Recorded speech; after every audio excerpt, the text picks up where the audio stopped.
gracia de Cristo reanima tu amor. Vamos entonces a comenzar el estudio de esta noche, siguiendo el plan de la vida y los tiempos de Jesús el Mesías. Quiero, si fueran tan amables, que abran todas sus Biblias al Evangelio de Lucas. Ya, vamos en el capítulo número 18 y vamos durante una horita aproximadamente a estudiar de la palabra de Dios. Vamos a leer del capítulo 18, versículos del 1 al 8, ¿vale? Dice así la palabra de Dios. Estoy leyendo la versión Valera 60. También les refirió Jesús una parábola sobre la necesidad de orar siempre y no desmayar, diciendo, había en una ciudad un juez que ni temía a Dios ni respetaba a hombre. Había también en aquella ciudad una viuda, la cual venía a él diciendo, hazme justicia de mi adversario. Y él no quiso por algún tiempo, pero después de esto dijo dentro de sí, aunque ni temo a Dios, ni tengo respeto a hombre, sin embargo, porque esta viuda me es molesta, le haré justicia, no sea que viniendo de continuo me agote la paciencia. Y dijo el Señor, oíd lo que dijo el juez injusto. ¿Acaso Dios no hará justicia a sus escogidos, que claman a él día y noche? ¿Se tardará en responderles? Os digo que pronto les hará justicia. Pero cuando venga el Hijo del Hombre, hallará fe en la tierra. Hermanos, recordemos nosotros que Jesús está enseñándole al pueblo de Israel, preparando sus corazones. Él, Juan el Bautista, los 2 y los 70 predicaron el reino de los cielos se ha acercado.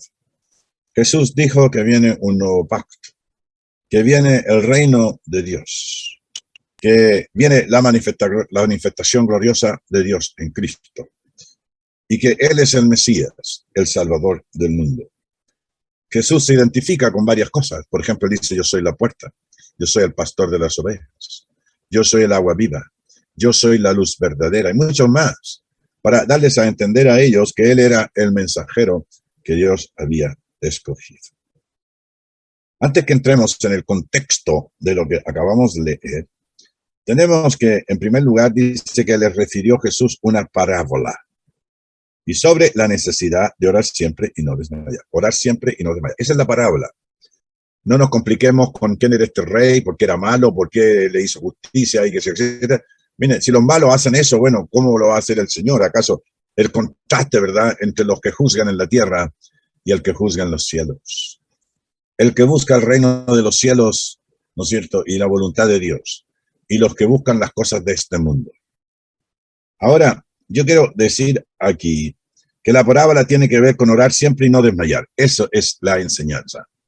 A veces los hermanos nos diluimos en tratar de explicar lo inexplicable. Si el Señor dice aquí, por medio del Espíritu Santo, en la pluma de Lucas, dice una parábola sobre la necesidad de orar siempre y no desmayar. Eso es la enseñanza.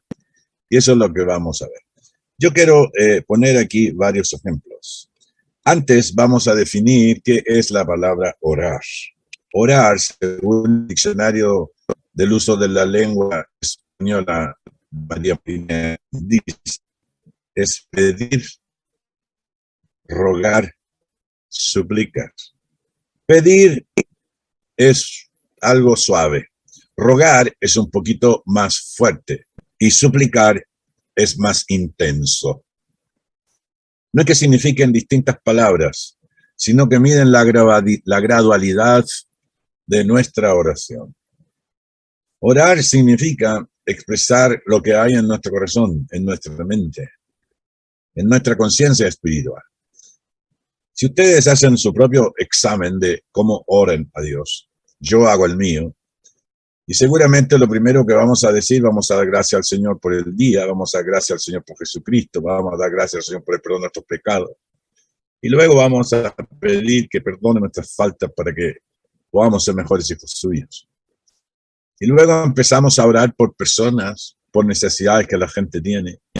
Y al final oramos también, ¿verdad?, por nosotros mismos. Y ya al final oramos por las autoridades, por los que guían el mundo, por los que hacen las leyes. Oramos entre medio de los hermanos que conocemos, de las iglesias del Señor que están alrededor del mundo. Hermanos que a lo mejor sufren problemas, sufren hambre, necesidades, guerras, tumultos, desprecio, persecución, angustia. Hermanos que están padeciendo, ¿verdad?, las injusticias de los hombres que detienen con injusticia la verdad de Dios. Y por eso estamos como estamos. Toda generación mala y perversa es aquella que no obedece a la palabra de Dios. Y esto no es nuevo. Desde el jardín del Edén, el hombre se rebeló en contra de Dios. Se quiso pasar de listo, ¿ya? Se quiso pasar de listo y escuchó a la oferta que le hacía la serpiente, el dragón, diablo, el Satanás, diciendo que no, dice, porque el día que comáis de aquel árbol, dice, pues seréis sabios como Dios. Y eso es lo que hace siempre el diablo. Engaña al hombre, ofreciéndole expectativas, ¿no es cierto?, de una mejor vida, de éxito, de fama, de fortuna, de bienestar y qué sé yo, etc. Pero no es la felicidad del hombre lo que posee, lo que tiene o lo que va a lograr, y qué sé yo, etc., sino lo que hay en su corazón y la comunión que él tiene con Dios. La enseñanza del Señor siempre es la misma. Desde el jardín del Edén hasta el día de hoy, el mensaje es el mismo. Cambian los términos y las condiciones por el desarrollo de la historia de la humanidad. Y hoy día estamos, ¿verdad?, en el tiempo de la edad cristiana. Que Cristo es el que tiene todo el poder en el cielo y en la tierra. Dice, toda potestad me ha sido dada en el cielo y en la tierra. Potestad, autoridad, poder de las cosas espirituales. Y las cosas naturales están bajo las leyes que Él le puso. Dice que le puso leyes al mar, le puso leyes a toda la humanidad, al universo entero. Y ahí está todo en forma armoniosa siguiendo esas leyes. Cuando el hombre descubre esas leyes y viola esas leyes, va a sufrir las consecuencias. ¿Cuántas veces no escuchamos en la televisión, en los medios, en general, la radio, los periódicos, los artículos, las conferencias que dan los hombres, los sabios de esta tierra? Estamos padeciendo un cambio climático, por supuesto, pero eso del cambio climático no es de ahora, eso viene desde siempre. Y cada vez estamos contaminando más la tierra. El otro día hablamos de que en Quillota se sacan más de entre 40 y 50 mil toneladas de basura. Y una ciudad de 80.000, casi 100.000 habitantes. La provincia de Quillota tiene como 120.000 habitantes y eso incluye 4 comunas: Quillota, La Cruz, Calera, Nogales, ¿verdad? Y 50.000 toneladas de basura, de desperdicio. ¿Y dónde va eso? Pues a vertederos que contaminan el agua subterránea, contaminan el ambiente, emanan gases tóxicos, y así por el estilo. Nosotros vamos una y otra vez, ya, contaminando. Pero bueno, lo que necesitamos hacer nosotros aquí, en nuestra relación espiritual que tenemos con Dios. Y qué mejor cosa de tener línea directa con el Señor. Una vez en un país muy lejano, yo hablaba con un hermano y ese hermano me decía que él no era muy bueno para escribir cartas y eso. Cuando habían cartas, ahora existen los correos electrónicos, pero cuando se escribían cartas, y había que tener tiempo para escribir una buena carta, sentarse, estar unas 2 horas y dedicar el tiempo y los pensamientos y los argumentos para escribir una buena carta, incluyendo que no tuviera falta de ortografía. Bueno, y entonces el hermano me dijo una verdad muy grande. Me dice, mira, me dice, es posible que a lo mejor nunca te voy a escribir, y si te voy a escribir a lo mejor por alguna razón muy especial. Dice, pero sí voy a orar por ti, dice.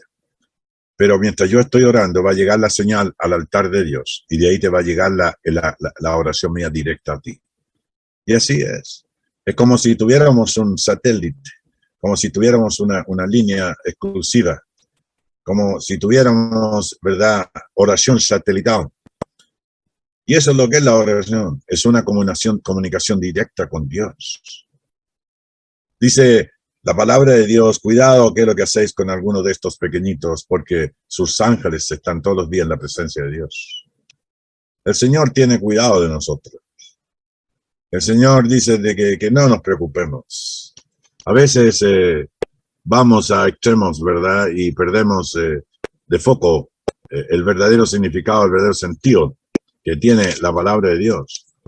Y el Señor dice en su palabra que no, que tranquilo, que Él está a cargo, que Él va a estar con nosotros, que Él va a estar siempre con nosotros, que a pesar de todas las circunstancias, el Señor va a estar ahí, ya, va a estar cerca nuestro, va a proveer todas nuestras necesidades, va a fortalecernos, va a ayudarnos, ¿verdad?, a hacer las cosas que Él quiere. Dice la palabra de Dios en Primera de Pedro, en el capítulo 5, ya, Primera de Pedro capítulo 5, versículo 6, dice: humillaos, pues, bajo la poderosa mano de Dios, para que Él os exalte cuando fuere tiempo, echando toda vuestra ansiedad sobre Él, porque Él tiene cuidado de vosotros. Él tiene cuidado de vosotros. Dios tiene cuidado de todos nosotros. Si somos creyentes, debemos poner toda nuestra confianza en Dios. Jesús enseñó eso. Y era una de las cosas, ¿verdad?, en que Él enfrentó con la sociedad que le tocó vivir de los judíos, que eran muy suyos, tenían muchas costumbres humanas, carnales, confiaban más en su sabiduría humana, confiaban más en la capacidad intelectual de cada uno, de su nivel académico. Muchos de los que enseñaban habían ido a la academia de las escuelas rabínicas a recibir instrucción. Una vez un hermano me decía que no, pero es que los cristianos no debemos estudiar tanto porque el Señor mismo dice que estos eran hombres sin leche del vulgo y predicaban la palabra. Bueno, es cierto. Eso es cierto. Estos hermanos eran unos pescadores, pero otros no eran tanto. Y el hecho de que hayan sido pescadores significa que Pedro no era inteligente, ¿no? O que no tenía el espíritu, que no tenía la capacidad intelectual para expresar los pensamientos de Dios tampoco. Lo que pasa es que hay personas que no han experimentado porque no han podido estudiar o porque no han tenido la oportunidad de ser instruidos. Pero aquí nadie es más que nadie y nadie nació con una estrella en la frente. Cada uno de nosotros tenemos nuestras propias capacidades, nuestras propias posibilidades, nuestras propias oportunidades. Y tenemos que comernos el libro para aprender la mente de Dios. Entonces, cuando dicen estos hombres son del vulgo y sin letras, ellos se referían a que no tenían instrucción rabínica. Pero a veces, hermanos, discriminamos a los demás por muchas razones. Pero por lo que no nos puedan discriminar es por el conocimiento que Dios nos da por medio de su palabra. Hay más ignorantes en el mundo que en la iglesia del Señor, porque los hermanos conocen el pensamiento de Dios y lo que es bueno para nosotros, lo que es bueno para la sociedad, lo que es bueno para la familia, cómo conducirnos en nuestros negocios, cómo conducirnos en nuestras relaciones vecinales, cómo conducirnos como país, cómo conducirnos ante la ley. Que nosotros no tenemos que sujetarnos porque la ley dice, sino porque dice que Dios dice que tenemos que respetar las leyes que no contradicen su verdad, por supuesto, las leyes del buen vivir, de la salubridad pública. Nosotros vemos hoy día en la televisión chilena los crímenes, todos los días, 3, 4, 5 crímenes. Hay mucha gente y todos se matan. Algunos creen que son con pistolas y armas de fuego, no. Algunos los matan con palos, hachazos, cuchillazos, sablazos, fierrazos. Eso refleja la sociedad en que no viven con ningún espíritu del Señor. Y es triste porque si vivimos en una sociedad, ¿verdad?, lo primero que tenemos que hacer es respetar a Dios, respetarnos a nosotros mismos para que podamos respetar a los demás. Entonces, orar es un medio que Dios da a sus hijos.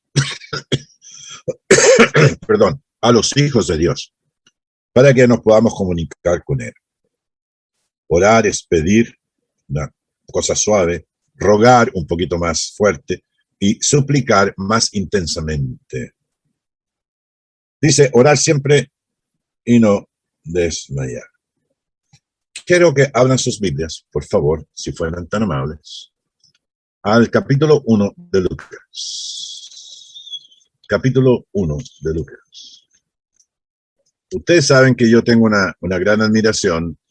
Bueno, todos tenemos admiración por varios personajes Pero a mí uno de los personajes, dentro de los, no sé, 40, 50 personajes de la Biblia, uno de los que más me gusta es a Juan el Bautista.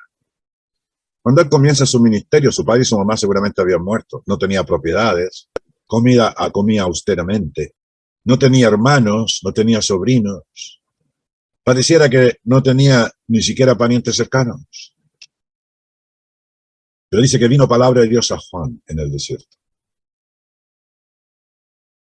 Pero este muchacho, que conocemos nosotros como Juan, el que bautizaba, era de la tribu de Leví.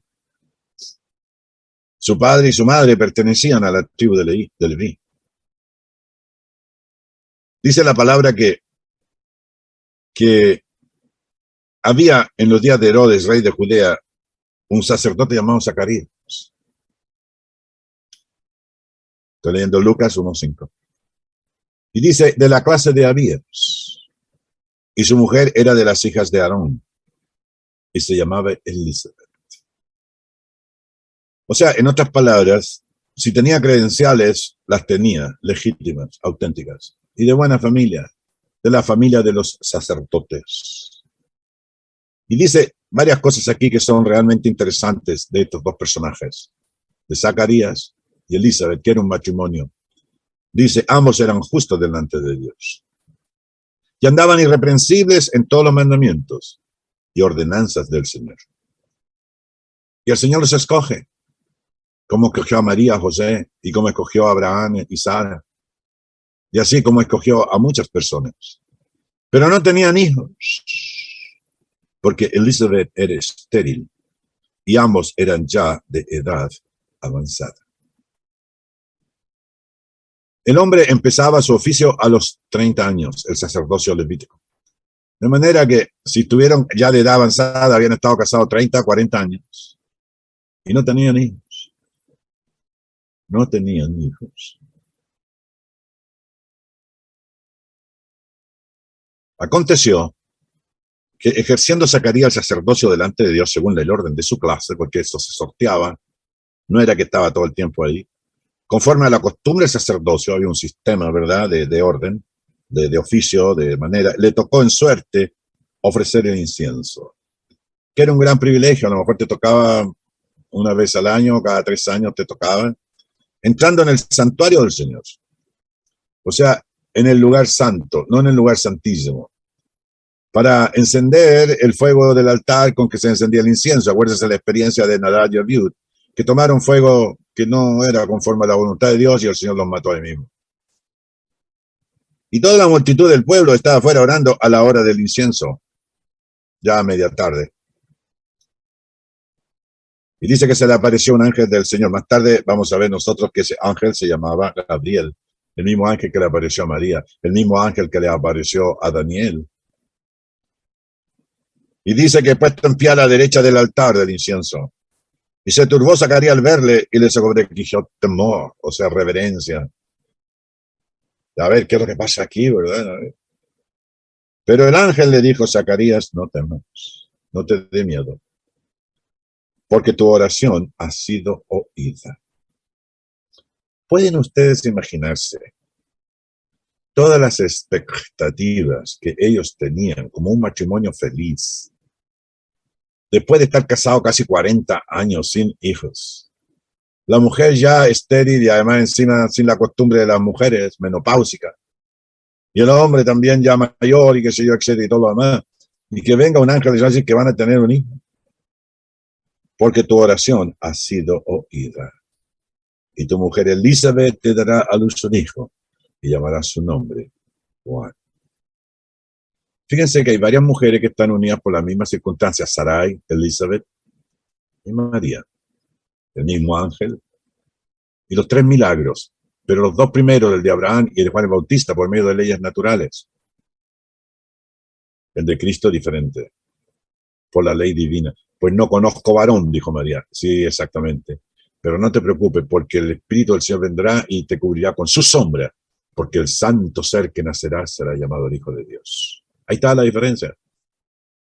Pero fíjense ustedes, a mí lo que me llama la atención es porque tu oración ha sido oída. Podemos estar hablando aquí, ¿verdad?, de las de los trastornos emocionales psicológicos de una persona ya mayor sin ninguna esperanza y su mujer siendo estéril, van a tener un hijo. Sara se rió. No, dice mi señor viejo, yo ya no va a sanar conmigo, dice, yo ya no puedo tener hijos. Pero el Señor lo hizo posible. Tampoco vamos a entrar en el tema de los milagros, porque esos son los milagros que hace el Señor. Las cosas que los hombres, los milagreros de hoy día no pueden hacer. Hay una diferencia muy grande, abismal, del porte de una montaña, entre los que dicen que pueden hacer milagros hoy día. Los milagros registrados en las Escrituras, la suspensión de la ley natural de la procreación, jugó aquí un papel interesantísimo. Pero hoy día no son capaces de hacer eso. Llaman milagro a lo que no es milagro. Y se atribuyen promesas que Dios nunca ha dado, ni nunca ha hecho. Y que no las pueden alcanzar porque no están en la autoridad divina para ser ejecutadas. Qué ignorancia más grande, ¿verdad? Y hay mucha gente que está perdida en eso y creen ciegamente en eso. Pero bueno, ¿qué le vamos a hacer? Dice que orar siempre y no desmayar. A eso me quiero pegar yo hoy día. ¿Ya? Orar siempre y no desmayar. Ese es el propósito de esta palabra. Y nunca mejor dicho, no, como el caso de Elizabeth y el caso de Zacarías. ¿Cómo Dios se demora tanto, digo yo, en contestar una oración? 40 años o más. A veces nosotros nos desesperamos porque decimos, el Señor se olvidó. No, el Señor no se olvida. El Señor va a contestar la oración cuando tú necesitas lo que estás pidiendo. Y si lo pides bien, porque si pides mal, por eso dice el Señor que no recibimos, porque oramos mal para gastar en nuestros deleites. Debemos pedir siempre que sea la voluntad del Señor y buscar el significado que tiene la palabra de Dios, para que esa oración llegue a nosotros y sea bendición en nuestras vidas. Fíjense que yo tengo un pensamiento, hace muchos años, de que la oración no contestada, por decirlo entre comillas, no contestada, según nosotros pedimos y como quisiéramos que hubiese sido, el silencio de Dios es una respuesta a nuestra oración. ¿Y cuántas veces nosotros hemos estado orando por varias cosas y después, cuando pasan los años, dice uno, si hubiese el Señor me hubiese contestado esta oración, habría sido un fracaso. El Señor conoce desde el principio hasta el fin de nuestra existencia, conoce todas las cosas. Él es Dios, es un Dios todopoderoso, omnisciente, omnipotente, omnipresente, como nos hablaba el hermano Juan el otro día. Tiene esa capacidad de adelantarse a nuestras expectativas espirituales, materiales, humanas, qué sé yo, etc. Hermanos queridos, orar siempre y no desmayar. Eso es lo que va a enseñar el Señor Jesús. Y pone un ejemplo humano, carnal, que no es correcto delante de Dios. Pero el Señor hace ese contraste, ¿verdad? Entre lo que los hombres creen, lo que los hombres piensan, lo que los hombres esperan, las expectativas de la cosa carnal, humana, de esta tierra, en comparación con las, relación espiritual y moral que tenemos. Quiero también compartir con ustedes una de las oraciones. Abran conmigo, por favor, al libro de Daniel. Isaías, Jeremías, Ezequiel, Daniel. Lamentaciones, Ezequiel, Daniel. Daniel, el libro de Daniel. Algunos dicen que Daniel se está cumpliendo ahora y que eso es mentira, eso no es cierto. Dice Mateo capítulo 13, versículo 7, dice que todos los profetas hablaron hasta Juan. Hasta Juan. Y eso incluye a Daniel, que incluso Cristo citó a Daniel, diciendo que Daniel escribió sobre la destrucción de Jerusalén, sobre la resurrección y ascensión de Cristo a los cielos. Pero miren lo que dice una de las oraciones más hermosas que están registradas en el libro de Daniel, Biblia. Dice la palabra, introduce en el capítulo 9, verso 1, dice que primero Darío, rey de Asuero, de la nación de los Medos, etcétera, etcétera, que vino a ser rey sobre el reino de los caldeos, y en el año primero reinado yo, Daniel, miré atentamente en los libros el número de los años de que habló el Señor al profeta Jeremías, que habían de cumplirse las desolaciones de Jerusalén en 70 años. Luego, en el año 70, destruyó de nuevo Jerusalén. Y volví mi rostro a Dios, el Señor, buscándole en oración y ruego. Oración y ruego. En ayuno, silicio y ceniza. O sea, toda una entrega, toda una especie de comunicación directa con Dios.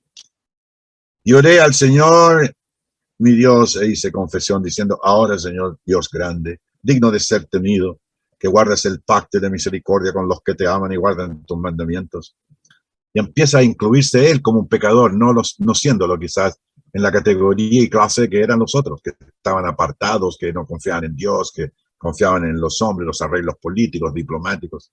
Dice, hemos pecado, hemos cometido iniquidad, hemos hecho impíamente, hemos sido rebeldes y nos hemos apartado de tus mandamientos y de tus ordenanzas. No hemos obedecido a tus siervos los profetas. Verso 7. Tuya es, Señor, la justicia y nuestra la confusión de rostro. Verso 8. Oh Señor, nuestra es la confusión de rostro de nuestros reyes, de nuestros príncipes y de nuestros padres, porque contra ti pecamos. Del Señor nuestro Dios es el tener misericordia y el perdonar, aunque contra Él nos hemos rebelado. Y no obedecimos a la voz de Dios, que Él puso delante de nosotros por medio de sus siervos, los profetas. Todo Israel traspasó tu ley, apartándose para no obedecer tu voz. Por lo cual ha caído sobre nosotros la maldición y el juramento que está escrito en la ley de Moisés, siervo de Dios, porque contra él pecamos. Y sigue así hablando. Verso 15. Ahora pues, Señor Dios nuestro, que sacaste tu pueblo de la tierra de Egipto con mano poderosa y te hiciste renombre, ¿cuál lo tienes hoy? Hemos pecado, hemos hecho impíamente. Oh Señor, conforme a todos tus actos de justicia, apártese ahora tu ira y tu furor de sobre tu ciudad, Jerusalén, tu santo monte, porque a causa de nuestros pecados y por la maldad de nuestros padres, Jerusalén y tu pueblo son el oprobio de todos en derredor nuestro. Versículo 20. Pongan atención. Aún estaba yo hablando y orando. Fíjense usted, hablando y orando con Dios. Y confesando mi pecado y el pecado de mi pueblo, Israel. Y derramaba mi ruego delante del Señor mi Dios, por el monte santo de mi Dios. Aún estaba hablando en oración cuando el varón Gabriel, a quien había visto en la visión al principio volando con presteza, vino a mí como a la hora del sacrificio de la tarde. Y me hizo entender y habló conmigo diciendo, Daniel, ahora he salido para darte sabiduría y entendimiento. Mira lo que dice el verso 23. Al principio de tus ruegos fue dada la orden. Hay un libro que dice, y salió el decreto. Y yo he venido para enseñártela porque tú eres muy amado. Entiende pues la orden y entiende la visión.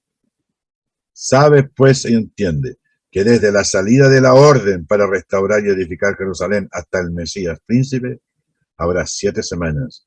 Y 72 semanas se volverá a edificar la plaza y el muro en tiempos angustiosos. Y después de las 72 semanas se quitará la vida al Mesías. Mas no por sí, y el pueblo de un príncipe que ha de venir destruirá la ciudad y el santuario y su fin será con inundación y hasta el fin de la guerra durará las devastaciones. Y por otra semana confirmará el pacto con muchos. A la mitad de la semana hará cesar el sacrificio y la ofrenda, y después con la muchedumbre de las abominaciones vendrá el desolador hasta que venga la consumación y lo que está determinado se derrame sobre el desolador. Hermanos, aquí está hablando del fin del sistema judío religión, ¿verdad? La destrucción de Jerusalén. El Señor dice en Mateo 24, dice, esto lo dicho por el profeta Daniel, y lo cita la escritura. Lo interesante es que ahí contestó el Señor, dice, desde que empezó tu oración salió el decreto. Dios lo escucha. A veces contesta inmediatamente, a veces se demora, a veces tarda una semana, un año, 10, 30, 40 años. El pueblo de Israel tuvo que estar 400 años antes de que fuera liberado. Dios tiene sus planes. Por eso cuando dice que orar siempre y no desmayar, significa que, bueno, si nosotros morimos sin pensar que las expectativas que teníamos de tales o cuales cosas, bueno, el Señor tiene sus tiempos, que no son nuestros tiempos. Nuestro tiempo está limitado, ¿verdad? Está limitado. Pero el tiempo del Señor es eterno, no tiene principio, no tiene fin. Es el alfa y el omega. Antes de alfa nada, después de omega nada. La eternidad de Dios. Porque para el Señor un día es como 1000 años y 1000 años como un día. O sea, quiere decir que no está sujeto a tiempo ni espacio. Y el otro texto que quiero compartir con ustedes, para que sigamos con el estudio de Lucas, es el libro de los Proverbios. Job, Salmos, Proverbios. Job, Salmos, Proverbios. Job, Salmos, Proverbios. En el libro de los Proverbios. Busquen por favor conmigo, no se pierdan, tomen su tiempo. ¿Ya? Y vamos a leer un texto en los Proverbios, en el capítulo 15 de los Proverbios, ¿ya? Y específicamente el versículo 8. Dice, capítulo 15, versículo 8. El sacrificio de los impíos es abominación al Señor, mas la oración de los rectos es su gozo. Mas la oración de los rectos es su gozo. El Señor se goza. Son como un olor fragante. Son como un olor fragante. Fíjense ustedes que hay en el libro de los Filipenses, ¿ya? Filipenses, seas 1 Timoteo, 1 Tesalonicenses, Filipenses, capítulo 4.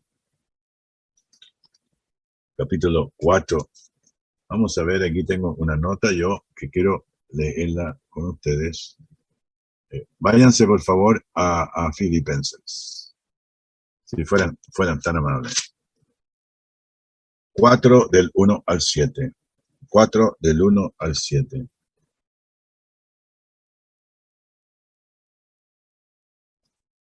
Del 1 al 7. Filipenses 4 del 1 al 7. El apóstol Pablo escribe a la iglesia de Cristo que está en Filipo. Él comienza su carta diciendo: Pablo y Timoteo, siervos de Jesucristo, a todos los santos de Cristo Jesús que están en Filipos. Dice así, Filipenses capítulo 4, versículo 1 al 7.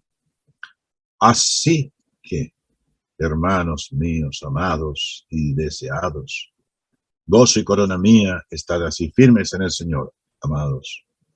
Ruego a Evodia y a Sintique que sean de un mismo sentir en el Señor. Asimismo te ruego también a ti, compañero fiel, que ayudes a estas que combatieron juntamente conmigo en el Evangelio, con Clemente también y los demás colaboradores míos, cuyos nombres están en el libro de la vida. Regocijaos en el Señor siempre, otra vez digo, regocijaos. Vuestra gentileza sea conocida de todos los hombres. El Señor está cerca. Por nada estéis afanosos, sino sean conocidas vuestras peticiones delante de Dios en toda oración y ruego con acción de gracias.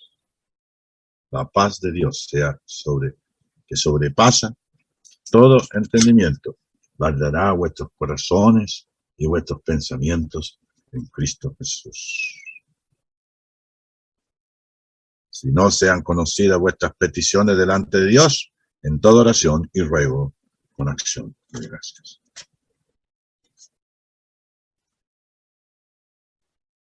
Les refirió Jesús una parábola sobre la necesidad de orar siempre y no desmayar. Y hace un relato, y la parábola es una cosa que ya podrían estar familiarizados, habrían algunos tenido alguna experiencia humana, que sea con alguien ahí en la sociedad, etcétera. Y dice algo, ¿verdad?, que va a ser aceptado y va a ser una aplicación espiritual. Lo que se llama el contraste, ¿verdad? Es una expresión, un pensamiento filosófico de contraste. Lo que hacen los hombres y lo que hace Dios. Y dice que había también, había en la ciudad un juez que no temía a Dios ni respetaba a hombres. O sea, nada nuevo bajo el sol, ¿verdad? Hoy día mismo hay gente que no respeta a Dios, ni respeta a hombres, ni nada, no temía a Dios, ni nada. Los gobiernos creen que ellos lo hacen a la pinta de ellos, no les importa si matan gente, no matan gente, si gobiernan, no gobiernan, si son soberbios, si son mentirosos, si son corruptos, lo que sea, ahí están. A ellos no les importa. Porque ellos no tienen delicadeza moral y espiritual, no tienen conciencia moral y espiritual. Están perdidos. Actúan humanamente, actúan carnalmente, violentan a Dios con su actitud. Y había también en aquella ciudad una viuda, la cual venía él diciendo, hazme justicia de mi adversario. Si ustedes hacen algún estudio de alguna viuda, eran en gran estima las viudas, que, es real, que en verdad lo son, porque había también mujeres perversas que decían que eran viudas, no eran viudas, y qué sé yo, etcétera, y todo lo demás. Incluso la viuda joven debe casarse para que no entren en tentación y todo lo demás. Que busquen marido. Dice la palabra aquí que una viuda tenía en gran estima, se había servido a los santos, se había lavado los pies de los santos, se había servido al Señor, qué sé yo, etcétera. Y no había ninguna cosa más mala que una mujer que era viuda. Por eso tenían varios hijos, para que si faltaba uno de los progenitores, ya sea el padre o la madre, ¿verdad? Ahí tenían a alguien que las protegiera y las cuidara. ¿Se acuerdan ustedes la muerte del hijo único de una viuda? ¿Se acuerdan que Jesús resucitó al hijo de una viuda? La viuda de Naín, ¿se acuerdan? ¿Se imaginan ustedes la tremenda cosa, una procesión que venía con un carrito andando, con el féretro, y Jesús ni siquiera entraba a la ciudad y venía un montón de gente acompañando a la viuda sin ninguna esperanza? Una mujer que se le había muerto el marido, ahora se le muere el hijo, ni una esperanza, pero se encontró con Jesús. Jesús es la única esperanza que tenemos. Y le devuelve la vida a su madre. El hijo fallecido, único de su madre. Cómo el Señor hacía siempre milagros que tenían un propósito. No era simplemente para mostrarse, para decir, mire, qué tal y cual cosa, sino que además obró toda la compasión del Señor Jesús. Y por eso a Jesús lo querían tanto. Porque les enseñaba con autoridad, con ejemplo, y sentía compasión por la gente. ¿Cuánto tenemos que aprender del Señor nosotros? A veces nos creemos que se dio cualquier cosa. Debemos tener compasión con los demás. Hazme justicia de mi adversario. Además tenía un litigio con alguien que era un bruto, una persona mala, perversa, que no seguía con todas las disposiciones legales de proteger a la mujer viuda.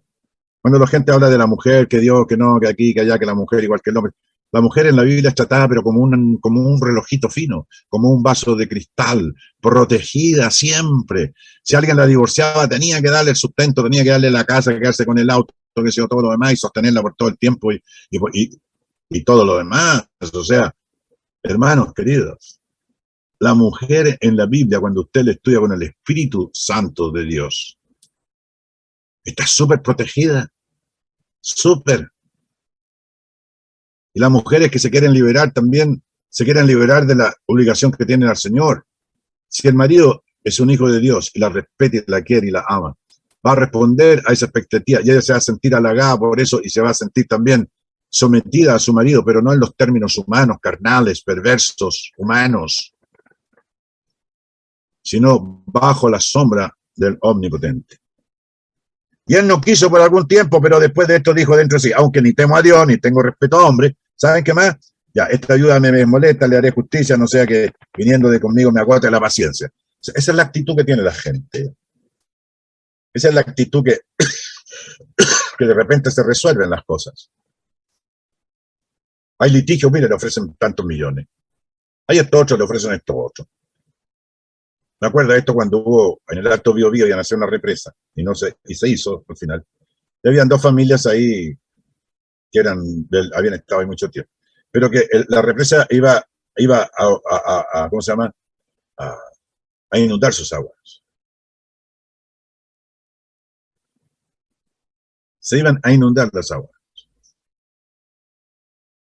Sus tierras.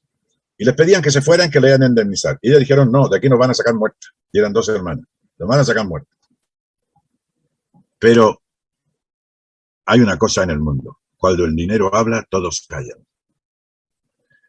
Cuando el dinero habla, todos callan. A callar todos.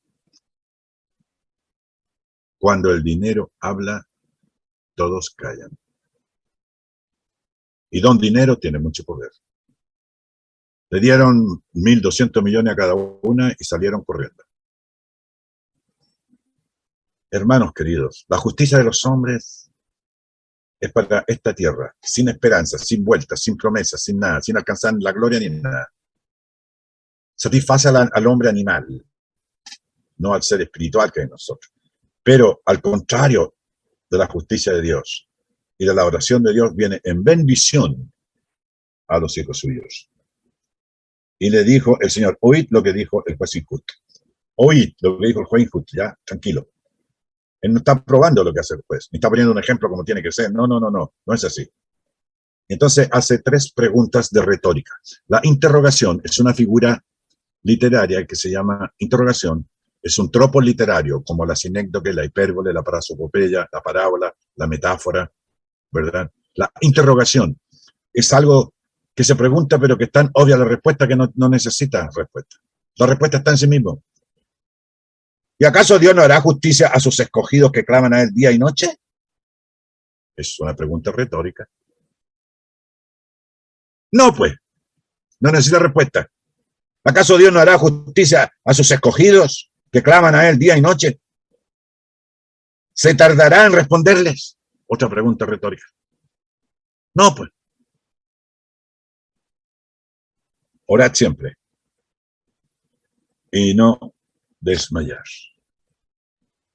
Os digo que pronto les hará justicia, pero de la justicia divina, de la justicia del perdón, de alcanzar las promesas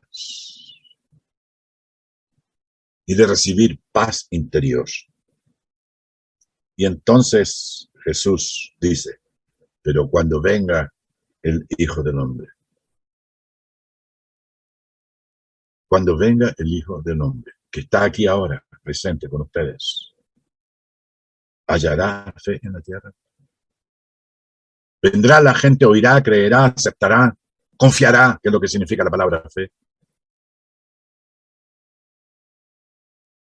Los que recibieron milagros, los que recibieron comida gratis y todo lo demás, los que fueron enseñados, todo después, estaban gritando, crucifícale, crucifícale. Pero cuando venga el Hijo del Hombre. ¿Y por qué se llama el Hijo del Hombre? Acuérdense. Hijo de Dios, Hijo del Hombre, hijo de David. Hijo del Hombre. Cristo se llama el Hijo del Hombre porque se hizo hombre para enseñar a los hijos de los hombres cómo ser hijos de Dios. Hermanos, orad siempre y no desmayar.